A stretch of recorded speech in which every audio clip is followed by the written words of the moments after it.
Tu es peut-être une des solutions au décrochage scolaire, hein? En tout cas, au moins pour éveiller et soutenir la persévérance dans les classes. Écoutez, je prends quelques instants d'abord pour vous remercier sincèrement. Je veux remercier le comité organisateur du Conseil général pour avoir l'occasion de m'adresser à vous aujourd'hui, de le faire avant la résolution cadre de demain et les débats constructifs que nous aurons dans la journée de demain sur l'éducation. C'est un moment privilégié pour moi. Je veux saluer également Hélène David, qui est ministre, je vais dire avec moi, on est les deux ensemble, ministre de l'Éducation. Bien sûr, je suis responsable du primaire secondaire et également de la petite enfance. On aura l'occasion d'en parler demain. Mais Hélène a sous sa responsabilité le volet enseignement supérieur, donc collégial et universitaire. Et c'est les deux ensemble qui avons le plaisir, le privilège, l'honneur de soutenir les élèves et les étudiants tout au long de leur parcours scolaire. Alors Hélène, une partenaire extraordinaire. Je suis très heureux d'avoir l'occasion de relever ce défi-là avec toi. Merci. Je veux, avant bien sûr de commencer la présentation, vous remercier vous.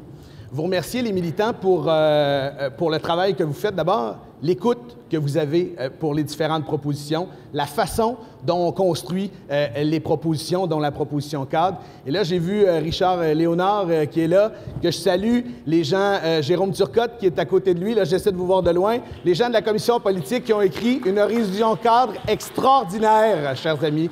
Et je suis très heureux qu'on ait l'occasion d'en débattre demain. C'est riche en contenu, c'est riche en propositions, c'est progressiste, ça répond à nos valeurs. Il y a de l'équité, de la justice sociale, l'égalité des chances, mais il y a de l'innovation également et on est capable de penser à l'extérieur de la boîte. Et ça, pour moi, c'est une excellente nouvelle et je suis privilégié d'être là avec vous pour le faire. Je me suis posé la question, qu'est-ce que je dis en 10 minutes parce que c'est pas très long? Je fais amende honorable, ça se peut que ça dure 2-3 minutes plus, parce que les collègues du caucus, ils le savent. Quand je dis ça sera pas long, ça dure souvent trop longtemps. Mais je vais commencer par une citation de Jean Lesage, parce que je pense que le premier ministre l'a dit hier. S'il ne l'a pas dit, en tout cas, je le répète. Hier, le 13 mai, c'était le 52e anniversaire de la création du ministère de l'Éducation. Alors, quand Jean Lesage et Paul Gérin-Lajoie ont créé le ministère de l'Éducation, il y a 52 ans, ils se sont dit ceci. C'est un système d'éducation qui, correspondant à nos besoins, mis à la portée de tous, pauvres ou riches, citadins ou ruraux, est indispensable à notre progrès économique et à la hausse graduelle de notre niveau de vie. J'ai pris cette citation-là et je me suis posé la question, qu'est-ce que ça veut dire aujourd'hui? Est-ce que tu peux revenir en arrière, Jean-François, avant de dévoiler le plan? Merci. Alors, je me suis posé la question, qu'est-ce que ça voulait dire aujourd'hui? Parce que, d'abord, c'est toujours d'actualité.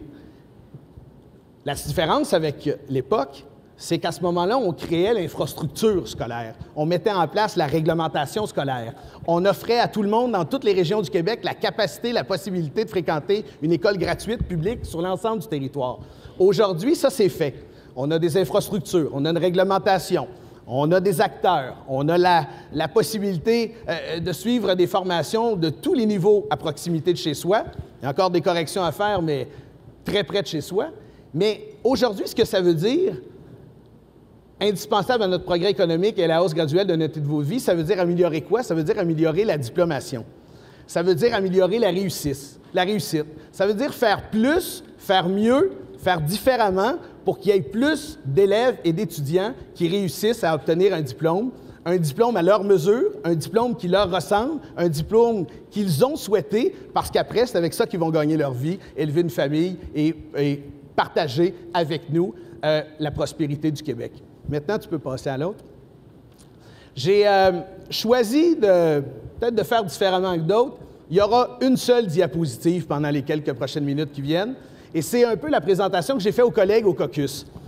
Moi, je suis quelqu'un qui voit les choses avec des images souvent, alors permettez-moi de temps en temps d'en faire, mais je pense qu'on est à l'heure où il faut donner des orientations. On n'est pas à l'heure des grandes réformes, là, tout azimut. On n'est pas à l'heure des batailles de structure. On en parlera dans quelques instants. On est à l'heure où on a quelques leviers devant nous qu'il faudra bouger et qui vont nous permettre de faire avancer l'aiguille de la diplomation, augmenter la réussite scolaire et éducative de nos jeunes et de nos adultes, parce qu'on parlera également de nos adultes dans notre système scolaire. Et pour ce faire, il fallait établir notre priorité. Et je l'ai dit, vous l'avez peut-être vu dans les médias cette semaine, ça en lien direct avec la proposition cadre que nous déposons au Parti libéral aujourd'hui et cette fin de semaine, il faut se doter d'une politique de la réussite. La priorité du gouvernement pour les 2 prochaines années, parce que mettez-vous à notre place, nous, on est dans la situation où on a 2 ans devant nous pour être capable de faire bouger cette aiguille-là et faire en sorte que la diplomation progresse. On a 2 ans devant nous pour mettre en place les éléments qui vont faire qu'on sera capable de faire le rattrapage avec les autres législations et avec les autres nations qui ont investi temps et argent en ressources dans l'amélioration de leur système pour assurer une meilleure diplomation et par la suite un partage de la prospérité. Parce que rappelons-nous qu'une nation qui investit dans l'éducation, une nation qui fait de l'éducation son projet de société, c'est une nation qui prospère, alors que celle qui ne le fait pas est une nation qui s'affaiblit. J'ai donné la priorité, donc on met de côté les débats de structure et les grandes réformes tout azimut. Il n'est pas question de faire des grands bouleversements ou des changements qui vont faire qu'on va se coltailler l'un et l'autre à savoir qu'est-ce qui est le mieux pour nous avant de penser aux jeunes. Ce qu'on veut, c'est être capable de se doter d'abord et avant tout d'une politique nationale sur la réussite éducative, une politique québécoise sur la réussite éducative. Je distingue de réussite éducative de réussite scolaire parce que ce n'est pas tout d'avoir des notes et d'obtenir un diplôme. C'est aussi une réussite éducative parce qu'il y a une qualité dans le diplôme, mais il y a aussi des acquis, des aptitudes, des compétences qu'on va obtenir qui vont nous servir tout au long de la vie. Alors pour moi, c'était important de nous retrouver dans un espace où on pourrait faire cette mobilisation-là parce que tout le succès de notre volonté, de notre priorité pour la réussite repose sur le fait qu'on sera tous et toutes mobilisés autour de l'éducation. Alors, la politique, c'est un moment qui viendra cet automne où il y aura des consultations, il y aura des discussions, il y aura des moments où on pourra discuter avec les acteurs du milieu de l'éducation, la société civile, les parents, les gens qui sont intéressés à l'éducation, notre formation politique, les autres. On va tous se retrouver à un moment avec un guide dans les mains, avec des propositions, et on va discuter de réussite et on va identifier les quelques leviers qu'on bougera dans les 2 prochaines années pour faire bouger l'aiguille de la diplomation. L'idée de la politique, c'est aussi d'avoir un document, une pensée, un outil cohérent pour nos moyens. Parce qu'on aura beau faire bien des changements, s'il n'y a pas de cohérence dans les changements qu'on fait, on ne va pas améliorer la réussite des jeunes et des étudiants et des adultes. Si on n'a pas une cohésion dans les actions, on ne va pas améliorer. On va poser des gestes, mais on va faire comme on a fait trop souvent en éducation depuis des années, c'est-à-dire agir à la pièce parce que c'était une bonne proposition, parce que c'était le moment de le faire, parce qu'on avait l'argent pour le faire, parce qu'on pensait qu'il y avait de la place pour faire ça. C'est pas comme ça qu'il faut faire. Si on est capable de se retrouver dans un moment où on va réfléchir, un moment où on va identifier les enjeux, un moment où on va cerner les décisions qui doivent être prises rapidement, on va être capable d'établir notre politique et surtout, on va identifier ensemble les priorités à mettre de l'avant pour faire de la réussite des jeunes un succès et non une intention. La politique sur la réussite, c'est quelque chose qui va se faire au cours de la prochaine année. Alors, vous aurez l'occasion, dans les prochaines semaines, d'en entendre parler. On va beaucoup miser là-dessus, comme je vous dis, pour créer ce momentum-là, pour pouvoir discuter. Et ça va être l'occasion pour tous les partenaires du réseau et de la société civile et des parents de se retrouver. Alors, vous allez entendre des gens au cours des prochaines semaines dire « Attention, ça ne marche pas pour moi, cette affaire-là. » Je nous mets en garde. Il ne faut pas seulement écouter ceux qui nous disent « Vous ne pouvez pas faire des changements parce que ce n'est pas bon pour nous. » Il faut d'abord et avant tout écouter ceux qui nous disent on est capable de jouer, on est capable de participer dans votre rédaction de la politique et dans votre réflexion. On est capable d'investir du temps, des ressources nous-mêmes et des idées, puis de penser en dehors de la boîte, nous aussi, pour être capable d'être un partenaire de la réussite. Alors pour moi, là, il y a là une occasion unique pour l'ensemble des acteurs de se faire entendre. Ils ont tous et toutes des idées. Les parents ont des revendications et des idées. Alors, il est temps de se mettre ensemble, mais en identifiant d'abord et avant tout notre priorité et les quelques moyens. Je fais le tour des différentes pastilles en vous disant que ça, c'est des actions qu'on peut poser. Souvent, les gens pensent qu'à l'Assemblée nationale, lorsqu'on est un député, lorsqu'on est ministre, lorsqu'on est au conseil ou au caucus, la seule façon de faire bouger les choses, c'est de passer par la législation. C'est pas vrai. C'est pas vrai qu'on est obligé de déposer que des projets de loi pour faire en sorte que les choses bougent ou les choses avancent. On est capable de poser des gestes si on a la volonté politique, la volonté de le faire. Et la décentralisation dans les écoles, vous allez beaucoup en entendre parler. C'est d'abord un élément qui est très important chez nous, pour moi, parce que ça se matérialise rapidement. Ça se fait comment? Ça se fait par les règles budgétaires. Je vous explique notamment comment ça fonctionne. Pour ceux qui sont familiers avec le monde de l'éducation, le gouvernement du Québec identifie un budget. Ensuite, on l'envoie vers les commissions scolaires qui l'envoient vers les écoles. La façon dont est transféré l'argent est simple. Ça part du point A, ça s'en va au point B. Puis on espère qu'il y en a le plus possible qui va aller au point C. Mais la façon dont on va le faire, c'est de s'assurer qu'on soit capable de laisser de la flexibilité dans le transport vers les écoles, qu'on soit capable d'avoir le plus d'argent possible qui se dirigera vers les écoles, mais qui aura aussi, je dirais, la capacité pour les milieux, la capacité pour les commissions scolaires et pour les écoles notamment, de faire des choix locaux. Pourquoi décentralisation, c'est important également, puis il y aura toute la question législative dont je pourrais vous parler après, mais pourquoi c'est important la décentralisation? Parce qu'il y a des facteurs, puis il y a des déterminants à la réussite éducative ou scolaire. Qui est le mieux placé pour savoir ce qu'il faut faire dans une communauté? C'est les gens qui sont à l'école. Quel est le déterminant le plus important après les parents pour un élève dans sa diplomation? C'est l'enseignant. Qui sont les mieux placés pour prévenir, soutenir nos élèves tout au long de leur parcours scolaire avec des moyens qui sont adaptés à mon fils Nicolas, à ma fille Marie-Rose ou à d'autres enfants? Ce sont les gens dans l'école scolaire, et dans l'école et dans le milieu scolaire. Ce n'est pas les gens chez nous, au ministère de l'Éducation, ce ne sont pas nous, les élus, même vous, ici dans la salle, qui sont capables de dire qu'est-ce qu'on va faire avec monsieur et madame une telle enfant ou étudiant dans nos écoles primaires ou secondaires. Les mieux placés seront toujours les gens qui seront autour d'eux, et nous, il faut être capable de leur laisser de l'espace, leur donner de la flexibilité pour faire en sorte qu'ils soient en mesure de les soutenir. Les infrastructures scolaires, c'est extrêmement important, pas seulement par nécessité. Malheureusement, on est dans la situation actuellement où il faut maintenir, rénover, soutenir nos milieux scolaires par nécessité. Parce qu'il y a eu dans le passé, il faut se le dire, il y a eu de la négligence dans le passé, il y a eu des choix qui ont été faits, et aujourd'hui, on se retrouve dans la situation où on est en rattrapage.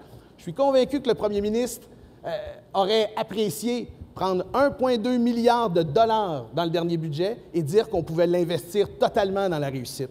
On est obligé de faire des choix. On est obligé de prendre 700 millions de dollars de plus sur les 3 prochaines années que ce qui est prévu dans le plan québécois des infrastructures pour l'investir dans la rénovation et dans des nouvelles classes. Une infrastructure scolaire, ce n'est pas seulement un bâtiment.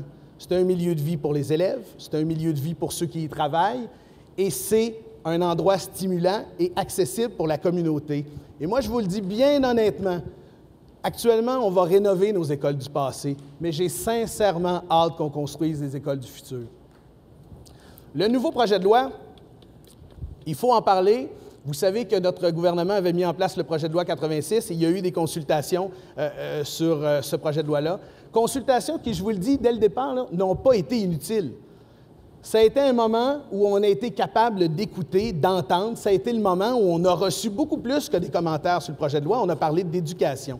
Et on a fait le choix comme gouvernement de laisser de côté la démocratie scolaire de façon à ne pas se chicaner, se diviser et faire en sorte qu'on va perdre du temps au cours des 2 prochaines années pour investir notre énergie, nos ressources dans la réussite.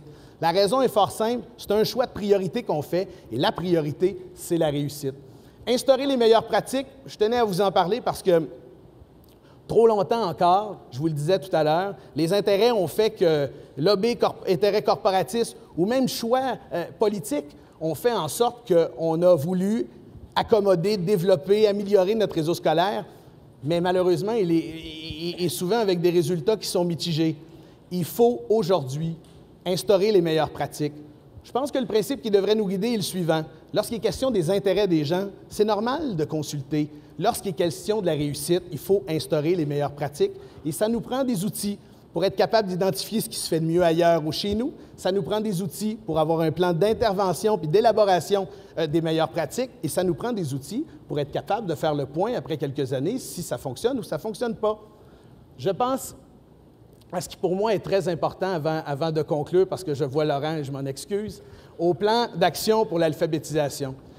Je vais vous dire, si on n'avait qu'un seul levier à bouger, un seul levier qu'on pouvait bouger dans les 2 prochaines années pour moi, et je ne suis pas seul à le dire, là, j'en prends aucun crédit, mais je le crois profondément, c'est la littératie chez nos jeunes. c'est être capable de s'assurer qu'ils apprennent à lire, écrire, les mathématiques et maintenant la littératie informatique ou numérique le plus tôt possible. Qu'ils soient capables de le faire dans les premières années de leur scolarisation parce que c'est la meilleure façon de prévenir le décrochage et de soutenir la réussite. Ce que je veux parler...